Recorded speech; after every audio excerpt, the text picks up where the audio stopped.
fine. Alison is a Toronto native. Her academic background is a broad and deep one. She holds the MA in Classics from the University of Victoria in Canada, the MA in German from the University of Illinois, and the MA and the PhD from Princeton. She is Associate Professor of Classics and Humanities at Montclair State. That is her departmental home, but her intellectual and disciplinary home is in the world of medieval studies. And she'll be talking to us today about some things that we've never heard about. So, thank you. Thank you, honey. Look, it's so dark. So verse 7 of chapter 2 of Luke's Gospel recounts the nativity of Jesus. And Mary gave birth to her firstborn son and wrapped him in bands of cloth. A little later in chapter 2, 8 days later to be precise, we read of the child's circumcision and naming, that's verse 21. A few verses after that, we hear of the presentation of Jesus in the temple, that's verse 27. After which, the new parents return to Nazareth. Still in chapter 2, at verse 40, we learn that the child grew and became strong, filled with wisdom, and the favor of God was upon him. Mary and Joseph go to Jerusalem annually for the Passover celebration, and in verse 42, still chapter 2, we read, "And when Jesus was 12 years old, Mary and Joseph went up as usual for the festival." We recall the familiar tale that comes next of Jesus staying behind in town and being found by his parents 3 days later, sitting among the teachers in the temple. In a single chapter, then, Jesus has gone from birth to teeny bopper. Those first dozen years, the first steps, the first words, the first friends, the first fights, even, in Jesus' case, the first miracles, are not recounted. As I think most parents would attest, those childhood years, while the individual days may seem interminable, overall provide many memories. Yet about Jesus, none are recorded. Before we throw this unconventional baby out with the bathwater, however, let's turn to the other Gospels. But there too we're disappointed. Matthew goes from the birth of the child to the adoration of the Magi, followed by the flight to Egypt, and then ends his second chapter with the Holy Family's settlement in Nazareth. His account then fast forwards at least a decade. I would assume it's more than a decade. The next mention of Jesus is when John is performing baptisms, and Jesus comes requesting his own. Indeed, the baptism of Jesus is more recorded even than the birth. In the Gospel of Mark, the occasion of Jesus' baptism is the impetus for his very appearance in the Gospel. And in John 2, the initial appearance of Jesus is in the context of John's baptismal activities. None of the New Testament Gospels, then, shed any light on the childhood of Jesus. And if the Son of God became human, then wouldn't he have participated in behavior typical of human children? Wouldn't he have climbed all over the place, even the roof, if the parental eye wandered? Wouldn't he ever have been naughty? If we protest and assert that he was divine and perfect, and thus never misbehaved and never pushed his parents' buttons, then what about the parents? Didn't they ever get frustrated or make a bad decision? What about the playmates of Jesus? How did they respond to this perfect child? And what about the parents of Jesus' friends? Did they always approve of this boy wonder? Were they perhaps uneasy about this unusually perfect child playing with their own imperfect property? To any parent, the formative years of childhood are full of wonder. The childhood experiences, friends, games, parties, overnights, quarrels, make-believes, etc., those are experiences that any parent can relate to and that create a shared knowledge among parents. And yet those are the very aspects of Jesus' life that the canonical Gospels omit. So this is not the time or the place to discuss the history of the New Testament canon formation and the complexities of those texts that were not included. Suffice it to say that the omission of narratives about the early years of Jesus' life appears to have been addressed already in the early centuries of Christianity. Among collections of stories that cover Jesus' childhood years are the Infancy Gospel of Thomas, the Latin Infancy Gospels, and the Gospel of Pseudo-Matthew. Precise dates for the composition of these texts as well as attempts to establish a single text, remain a scholarly quagmire. For the Gospel of Pseudo-Matthew, which is a text significant to my talk today, recent scholarship posits composition to a monk working in the Latin-speaking West during the first quarter of the 7th century. So I'm just going to give you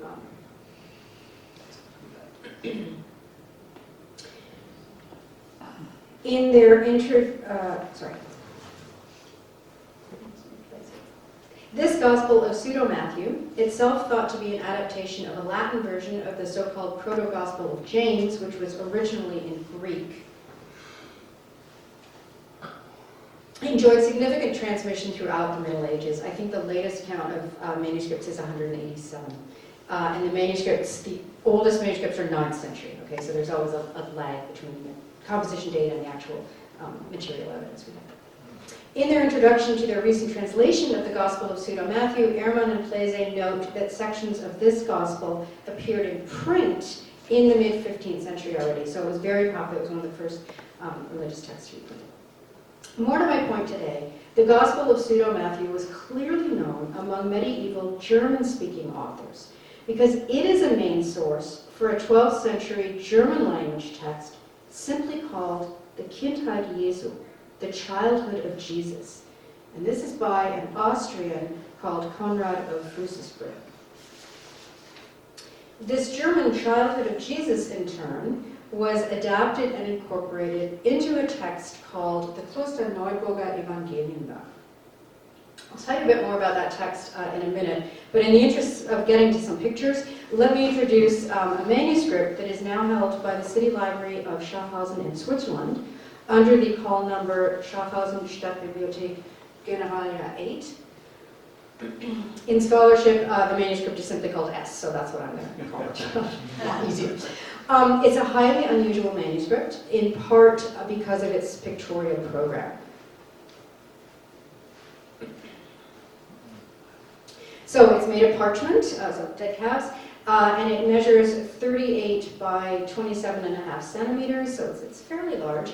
It is missing a few folios, including the folios that transmit the prologue to the text. So it's currently at 335 folios. So it's a fairly heavy, large book. I have actually worked with the book itself. Despite the loss of the initial quire, the manuscript remains a valuable and lavish object. It has over 400 color-washed pen drawings. And just to give you a taste, here's the page recounting the presentation of Jesus at the temple. So as you can see on the page, first of all, the script is very clear, and that is not a given. We have spaces between words, which is a real luxury. It does not always happen in manuscripts. There are also several visual markers just in the text.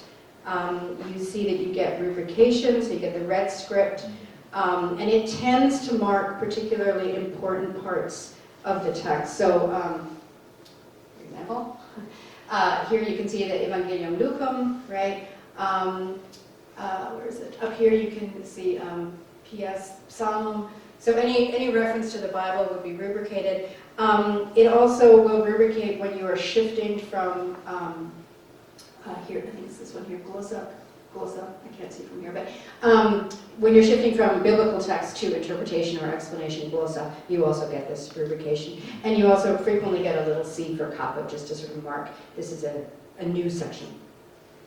So that's just the text. Then, of course, you have the nice 6-line initial that marks the beginning of Luke's Gospel, 2:22, et postquam impleti sunt dies purgationis eos, and then it's immediately followed by a German phrase indicating translation. And so you can see that it actually says here, das sprechen also, something I'm not going to talk about today, but it's significant that it actually says this speaks also. It doesn't actually write, it speaks. And then the beginning of the German is again rubricated, so again, so that you can find it easily. So in addition to the fancy textual aspects, the reader's eye is of course immediately drawn to the presentation scene, the Christ child being held by his mother and Simeon above the altar.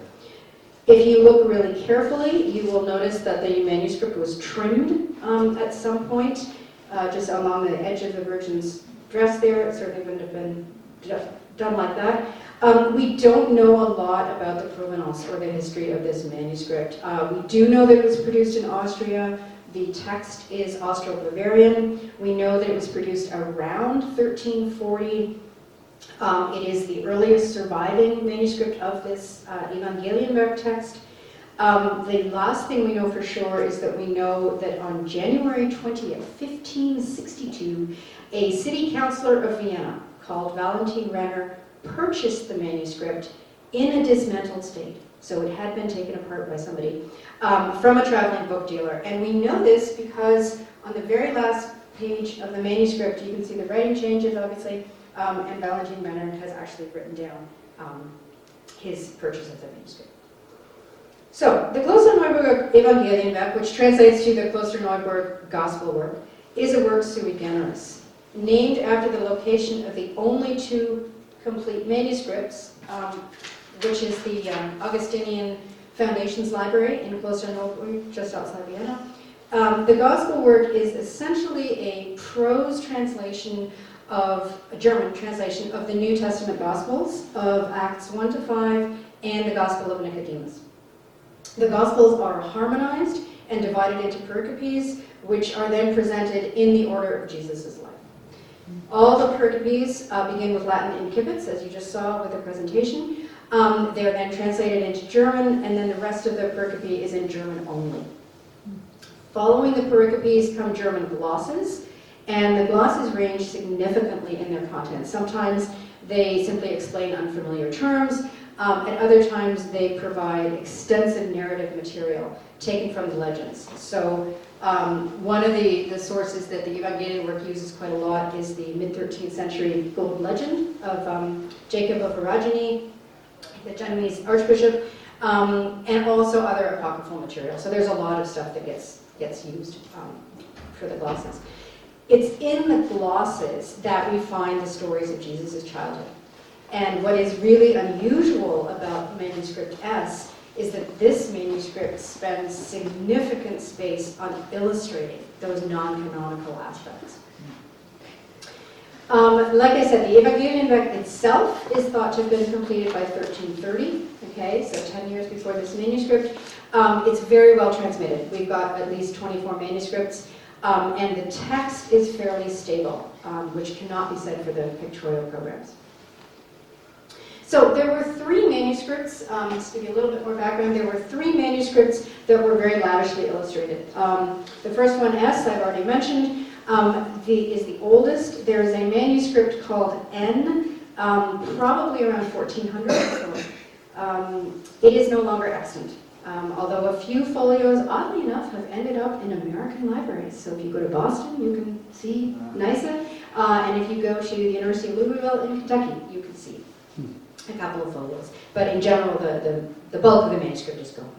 And then the third one is K1. This is also one of only two complete manuscripts. I'm going to talk about S today. So in returning to S, we have already seen the presentation scene recounted only by Luke. The Evangelienwerk itself starts with the Gospel of Luke. It then stays with Luke a little bit longer. It does have the reaction of Mary and Joseph to the prophecies of Anna, right, which follows the presentation. And then it discusses some Old Testament prophecies in connection with the Holy Family's flight to Egypt, which is then presented. But now we switch to Matthew, and you can see, so right here, Matthäus. You also, of course, see the massacre of the innocents, also recounted by Matthew. The Evangelienwerk then tells us that Jesus and his parents stayed in Egypt for 7 years. But it then goes back to the actual flight, and we get some interesting tidbits. So it's not a totally linear text, but yeah, so it tells you they spent 7 years, and now it's going to go back to the flight. So contrary to what you might have assumed, the Holy Family were not alone on their journey to Egypt. They traveled with 3 servants. The landscape, as you would expect, was treacherous. And one day, the little party came upon a large cave in the vicinity of which they had to spend the night, as it was getting dark. Emerging from this cave were several dragons, who headed straight for the young child. Though this caused fear in the others, the Christ child showed none, simply praising the animals. And here you get a nice little illustration. Oh, a nice guy, smiling, a nice driven dragon. So still on the same journey, Mary then sits down, looks up to a palm tree full of fruit, and expresses a desire for it. In the Gospel of Pseudo-Matthew, Joseph, which remember is the original source for the text here, in the Gospel of Pseudo-Matthew, Joseph observes that the fruit is prohibitively high, and instead remarks that water is far more important, given that they have run out. This comment, however, is omitted in the Evangelium back, which continues instead with the events. The child commands the tree to bend down so that his mother can pluck some fruit. He also commands that fresh water come from the tree's roots, and as a reward for the tree's behavior, the child requests that an angel fly down from heaven, pluck a twig, and take it up to plant it in paradise. So you can see here, right, so here's the Christ child, getting the tree to come down. Here's the water, here's the angel plucking the twig. And then here's this Joseph, who appears to be sort of observing this tree is really high, and notice that that's not in the text, right? So the illustrator knew this from somewhere else, but the Evangelium back does not include this motif of the rather annoying husbandly comment that you really need water, not food. So, any parent fears the long car trip. Are we there yet? Are we there yet? Well, apparently, even Joseph the carpenter feared this question, because the Evangelium back recounts that he suggests to the child that they enter a village for rest. The child, however, recognizing Joseph's concern, responds that he shouldn't worry because he, the child, can turn a 30-day trek into a one-day trek, an assertion that he immediately goes on to prove. The little family see a mountain range before them, which they apparently walk through super quickly, and they find themselves in a large city. The city, however, is filled with pagans who have built a beautiful temple to their idols. As no one offers the Holy Family hospitality in the city, they decide to take a break inside this temple. There's no inn, apparently. This temple also houses 340 idols, and we are specifically told 340 idols. They are placed on pillars in honor of the evil devil. Upon entry of the child into this temple, all the idols crash to the floor. The columns break. The Evangelium records that it is as, quote, as if the idols were speaking, "Behold, the true God has come." This scene is illustrated in S. And so this is the full page, this will be the full page, but I'm actually going to give you the details so that you can see. This is presumably the servant with the Holy Family's animals, Holy Family, and then here you have all the lovely devils falling off and crashing onto the floor. The text shifts briefly to Old Testament prophecies about the fall of idols, but then returns to the current events and records the anger of the pagans who rush to the temple and determine that whoever has caused this destruction must be put to death. The Duke, in whose domain the city lies, also comes and demands to know who is the perpetrator. But this Duke is a little calmer and more reflective than the masses. He claims that their gods, so their idols, seem to know something that he and his people don't yet, namely that there is another God who is stronger and more powerful than them. The Duke's name is then given. This is Aphrodisias. Seeing both the Virgin and the child on her lap recalls to this Duke a teaching from the Holy Spirit that their gods will fall. And the Duke falls at the feet of the child in adoration. See this on the next page. As already mentioned, the Holy Family spent 7 years in Egypt. After Herod's death, they returned to their homeland. But before we join them there, I do want to just briefly touch on Herod. As you all know, the New Testament Gospels don't give us that much information about the demise of the man who massacred children. But according to the first century Jewish historian Josephus, Herod dies of a mysterious illness which attacks every part of his body. According to this story, and there's no historical evidence for the following, because Herod is not an exactly popular leader, he had recently put to death a group of rioters while he's sick. Herod decides to have a mass execution when he actually dies, so that a sufficient number of people will be in mourning in his kingdom. Not for him, but they'll still be upset. Herod's condition worsens. Josephus observes this is to be understood as God punishing Herod, and he tries unsuccessfully to commit suicide. He eventually dies of his mysterious illness a few days later, having, by the way, ordered the execution of his own son to prevent his son from getting his throne. So quite nasty to the end. I've always wondered about Herod, so I'd like to know that. All right, to go back to the Holy Family. On the return journey from Egypt, there was one more miracle that I would like to mention. Robbers would have been a stark reality for travelers in the Middle Ages, and it comes as no surprise that the Evangelion Beck includes an account of the Holy Family meeting with a robber on their trip to Egypt, on their way out. But that robber had been kind to the Holy Family and had offered them lodging. The text now tells us that this same robber has been severely wounded, and that the wife of this wounded robber is absolutely distraught. So, wounded, wife distraught. She manages, however, to heal her robber husband by washing him with the bath water of the Christ child, so probably a symbolic sort of baptism, which she has rather fortuitously, it turns out, saved for 7 years. Okay, so and you get this little picture. Back in Nazareth, the family settles down to raise their child. A sense of normalcy perhaps even sets in. At any rate, in manuscript S, we get a lovely picture of the Virgin just embroidering, sitting, and the text goes on to talk about Jesus' childhood.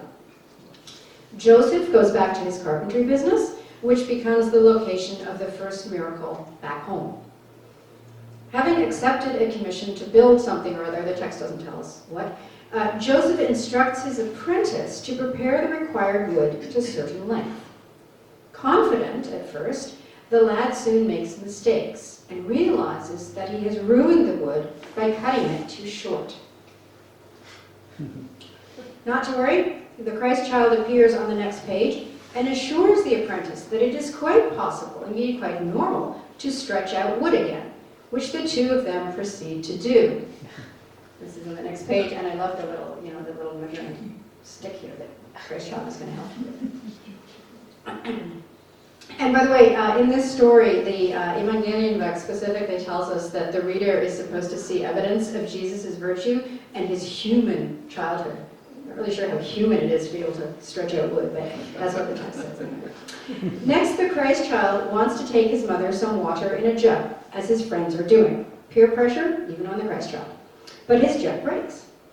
His playmates are stymied, but Jesus simply uses his shirt, shaping it into a bowl.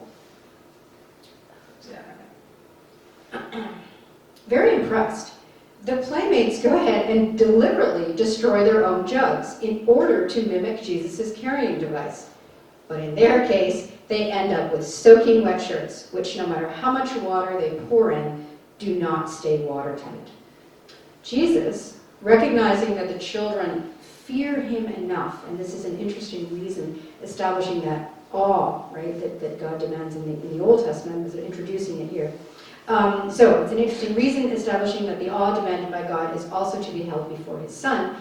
So Jesus collects all of these jug shards and he puts them all back together for everybody. So once they fear him enough, he helps them out. Now there's some fluidity and there's some variation in this tale, but I do believe it is the source for an illustration that is now in Cologne. It was now in Bologna, sorry, it was from Cologne. This is also a scene of Life of Christ. It's apparently many scenes, but this is the one I'm going to talk about. And there are two scenes here, obviously, you can see.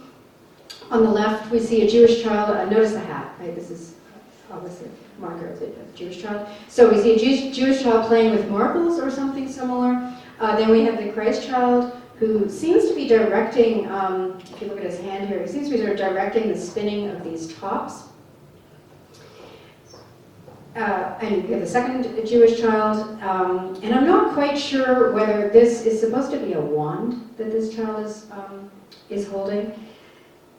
It's quite possible, because suggesting that that child is maybe also trying to emulate the Christ child.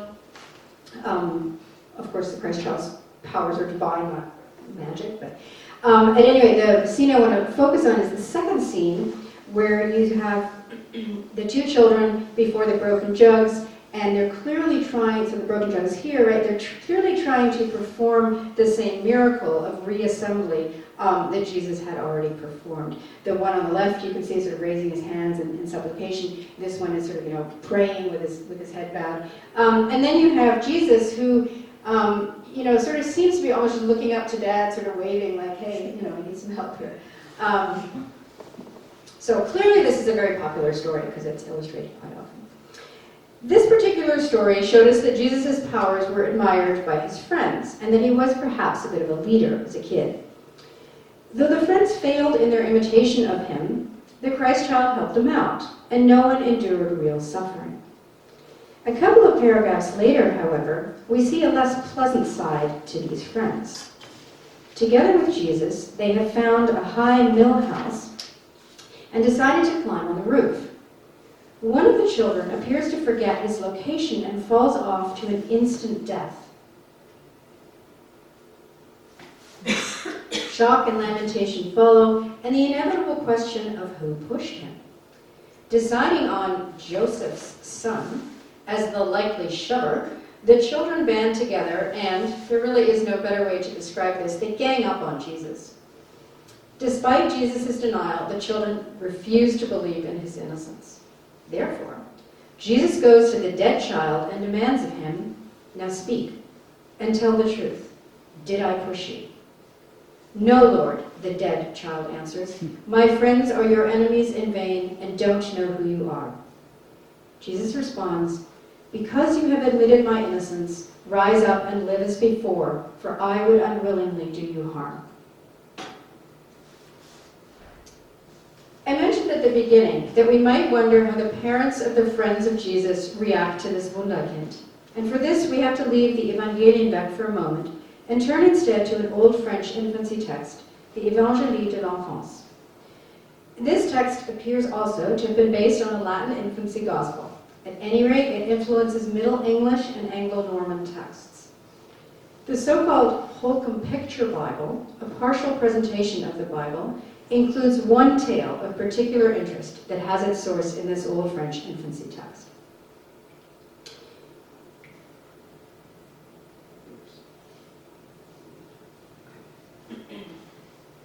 The Holcomb Picture Bible was probably produced in London, more or less at the same time as manuscript S was being produced in Austria.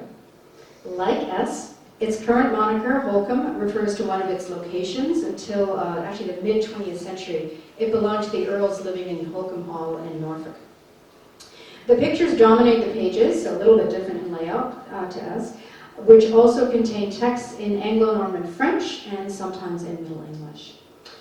In one story, we learn that the fathers of Jesus' playmates are really quite afraid of Jesus and his powers, and so they decide to hide their children from the Wunderkind. Their selected hiding place is an oven. Jesus, unable to find his friends, asks the dads, what's in the oven? They swear that there are only pigs inside. But Jesus, given his divine omniscience, knows that they are lying. He responds to the mendacious parents, and pigs they certainly shall be.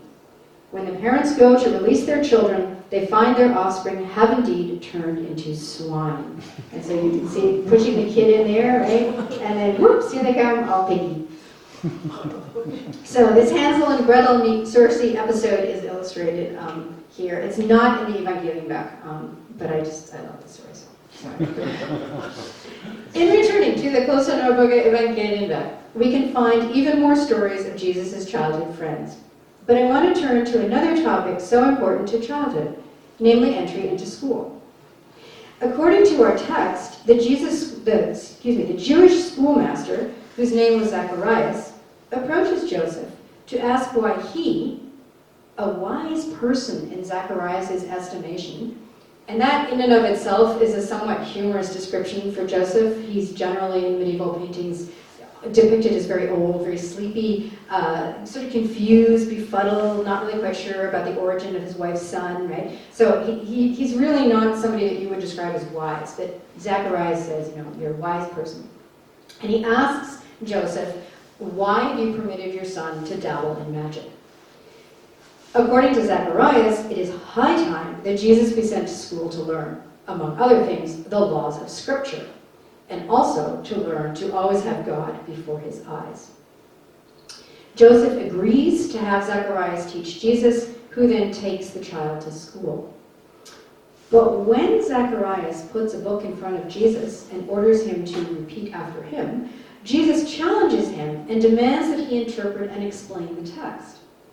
Zacharias refuses this demand and orders Jesus to cease his questions and to read what is in front of him, just like the other children are doing. But Jesus retorts that while the other pupils need Zacharias' teaching, he himself sees neither piety nor honor in the teacher's words. Now, as an adult, one can understand Zacharias' frustration at this precocious child, though his response is less than ideal. He hits Jesus with a switch. So, right, talking to Joseph and then here in school.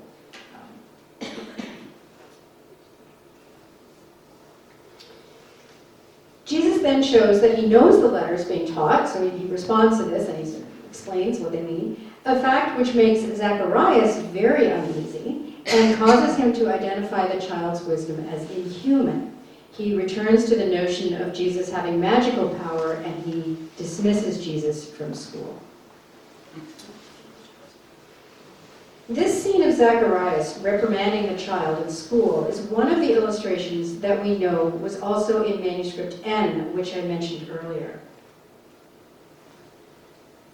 You can see that the illustration in N has very strong echoes with S, and I think the resemblance between the two renditions is striking, even though the position of the illustration shifts from left to right margin, right? Because you can see that the text here. The careful repetition of details, such as Zacharias placing his left hand behind the child's back, or the gestures of both the Christ child and the first of the three Jewish pupils, I think suggests that the resemblance is more than a shared iconography for this scene. I think there is a more direct influence of S onto N, although whether S itself is the model for N or whether there was a now lost intermediary or maybe multiple intermediaries remains a matter of speculation. The illustrations of N you probably recognize are late 15th century, so they're quite a bit later, about 140 years later than those in S. The script in N is dated to about 1400. And the manuscript was extant in 1910 when it was described. It was put into safekeeping for World War II and has never been found, except for, as I mentioned, individual folios which have showed up on the market. So all we have, except for those folios, are black and white photographs that were taken in the early 20th century in order to describe the manuscript. And so that's why, there's a limit to what you can say about this manuscript. We have many images that are very similar to S, but then we're also missing some. And is that because N didn't have those images, or was that because the photographer wasn't interested? We just don't know. So I can't say very much about N, but it is really interesting how similar those. And also, whoever took the photographs was clearly only interested in the images because they cut off the text all the time.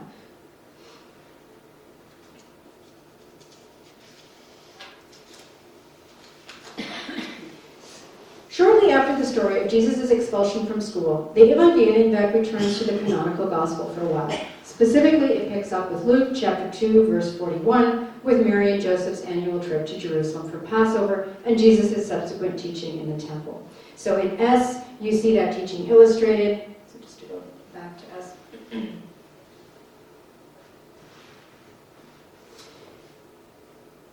But below, so you see that recognize the teaching episode, but below you have a much rarer scene depicted, namely the parents taking Jesus by the hand and taking him home again. If you look carefully, it looks almost as though Joseph might even be trying to admonish Jesus' behavior. It's quite obvious, though, that the child doesn't pay any attention to his father and is completely focused on his mother. All right. So manuscript S, then, as I had shown, spends significant time illustrating the infancy of Christ, a fairly unconventional decision. With the exception of N and its clear affiliation with S, the other significant illustration program for this text is found in K1, and it restricts illustrations to canonical material. But the decision to illustrate the Christ child's infancy in S can be explained from an artistic viewpoint by the desire to provide a balance for the cycle illustrating the Passion of Christ, a topic whose long tradition of visual manifestation would surely cause any manuscript reader to expect pictures. By illustrating the childhood of the Savior, the artist provides both the beginning and end of his life. Sticking with that idea of pairing and balancing, I want to share one last highly unusual inclusion of manuscript S, and that is the presentation of a Judas cycle, showing the infamous apostle's life before his act of betrayal. This cycle provides a pair to the infancy of Christ's cycle. Both hero and villain of the Passion are shown in their early formative years. Of course, like the infancy of Christ, the childhood of Judas draws on non-canonical material. The only snippet of family information that the canonical Gospels offer us is found in John, chapter 6, verse 71, where we are told that Judas Iscariot is the son of Simon. Rather than family background, the Gospel writers always identify Judas by his future act of betrayal. It is not surprising, then, that the majority of medieval Judas iconography centers on Judas's role in the Passion, and not the years leading up to that. While there is an absence of visual material for Judas's pre-betrayal life, there is a fairly widespread textual tradition. The oldest German adaptation of the so-called Judas legend is dated to around 1300, but there are earlier versions. Most well known is probably that in the Golden Legend, which I mentioned early on, that mid-13th century collection of hagiographies by the Genoese Archbishop Jacob de Veragine. In the Golden Legend, Judas's life story is embedded in that of his apostolic replacement, St. Matthias. So in the Klosterneuburger Evangelienblatt, the story of Judas follows a pericope from John, in which the Council of Jews decide to put Jesus to death, and its gloss.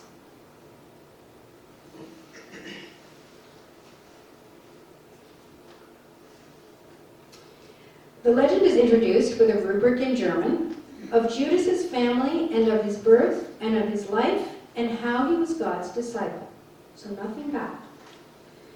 The story that the Evangelienwerk records is typical of the wider textual tradition. A man named Reuben or Simon, and yes, the text does give you both options, lives in Jerusalem with his wife, Cyborea. One night, after conjugal relations, Cyborea has a disturbing dream. The next morning, she relates this dream to her husband. She will bear a son who will be the destruction of the Jewish people. Despite her husband's disgust at her presumed prophetic ability, Cyborea insists that if a son results from their union, the truth of her dream will be evident. She becomes pregnant and gives birth to a son. Frightened, the parents decide to set the baby, who is very beautiful, in a chest out to sea. This Moses motif is continued as the chest floats to an island, Iscariot, where a childless queen finds and rescues the baby. Feigning pregnancy and delivery, the queen adopts the infant as her own. Shortly thereafter, the queen becomes pregnant with the king's child and bears a legitimate son. The two boys are raised together, but Judas repeatedly harms his little brother. This behavior saddens the queen and causes her to discipline him frequently. Eventually, Judas's adoption is revealed, and in his shame, Judas kills his brother, the royal prince. Fleeing to Jerusalem, Judas finds shelter with none other than the judge Pilate, and eventually attains a position of power in Pilate's court. One day, Pilate catches sight of beautiful apples in a nearby orchard and asks Judas to fetch them. Thus, Judas enters the orchard, which, unbeknownst to him, belongs to Reuben, his biological father. While Judas is helping himself to the apples, Reuben approaches, angry with the thief. The two men argue and Reuben is killed. The body is found that evening, but the identity of the killer remains unknown.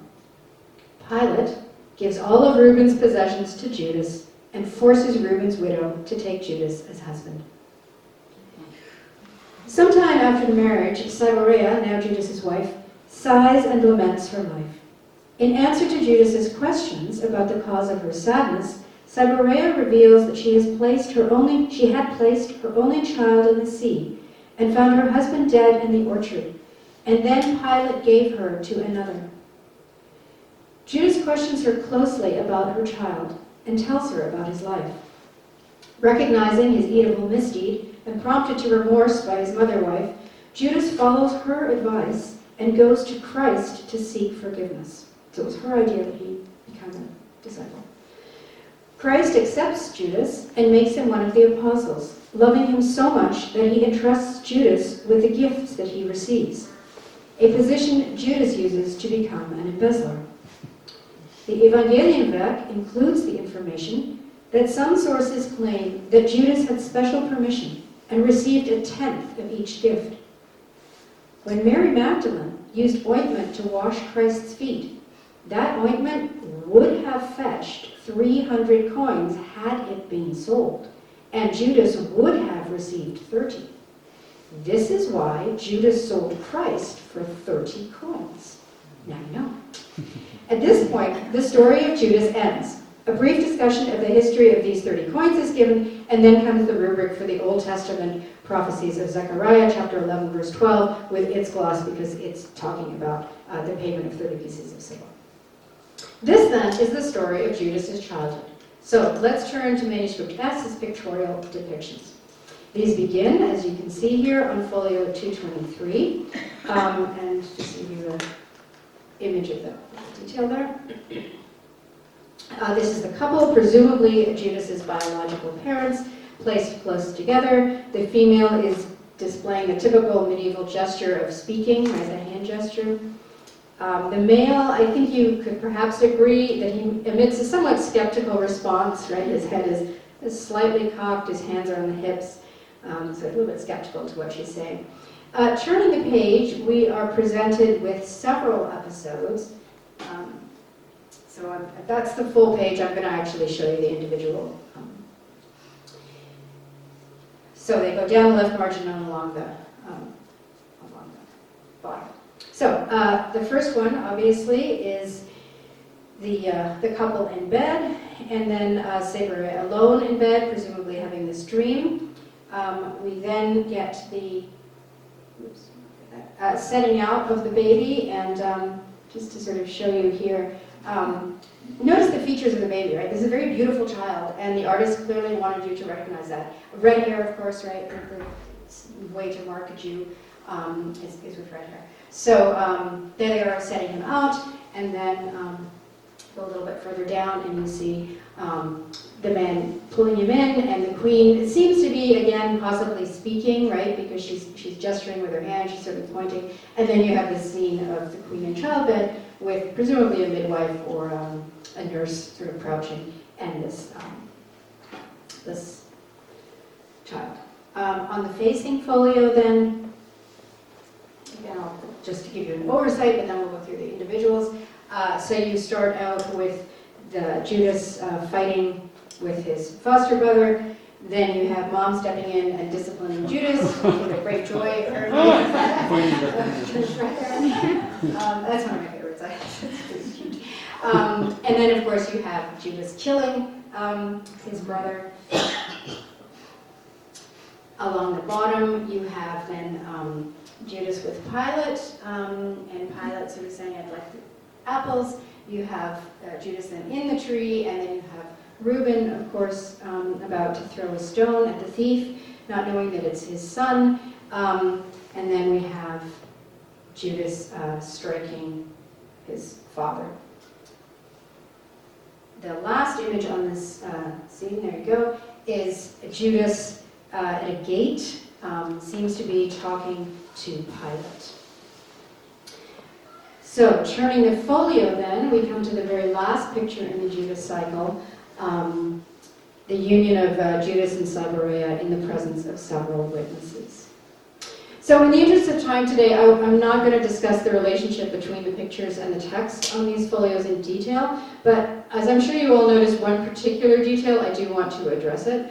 The visual narrative begins, as we saw, with a picture of Cyborea talking to Reuben, and then it's followed by a picture on the next folio of the couple in bed. So in other words, if we adhere strictly to the textual narrative, this opening conversation picture is misplaced, right? The wife's discussion of the dream must occur after the night in bed. As the pictures stand, however, the first picture, so the couple picture, and the last picture, they do provide a neat frame. So what I'm saying here, there, you can see. So that's the first picture, that's the last picture. The legitimate union of husband and wife at the beginning is echoed in the illegitimate union of mother and son, which, ironically, is placed in a social setting of a group of 2 women and 2 elderly Jews, the latter even gently nudging the protagonists together. By moving the first picture out of narrative sequence and by ending the story with a picture of a fateful union, omitting any visual reference to the subsequent events of recognition, of remorse, right, all of that, the artist has molded the material to present a very symmetrical story. As I mentioned earlier, this cycle of pictures showing Judas's childhood and adolescence is rare. We don't know, and we will never know, the artist's reason for creating it with any certainty. However, one plausible motivation for the artist may have been quite simple. Manuscript S has a visual emphasis on the infancy of Christ, as we saw, and providing a visual cycle of the infancy and the youth of Judas means that the 2 key figures of the Passion are both portrayed in their early and biblically unrecounted years. Without a doubt, Jesus and Judas are a pair that is full of contrasts, most obviously in the events that each protagonist experiences. But nonetheless, the elaborate and lavish pictures that accompany the texts of the childhoods foreground the central thematic connection between the 2. In the decision to illustrate the Judas material, one can recognize the artist, or I should really say the designer, it may not be the same person, the designer's interest in symmetry in the visual program. Here, on a larger scale, linking 2 discrete cycles in the manuscript's program of illustration. And there are a lot of other examples of symmetry here at the manuscript. So I began this little talk by emphasizing what the Bible doesn't tell us, and have suggested that during the Middle Ages, people wanted to have the gaps filled in. I hope, perhaps, that your attendance here today bears witness to the fact that we, too, so many centuries later, still want to know those same things. Thank you. Alison,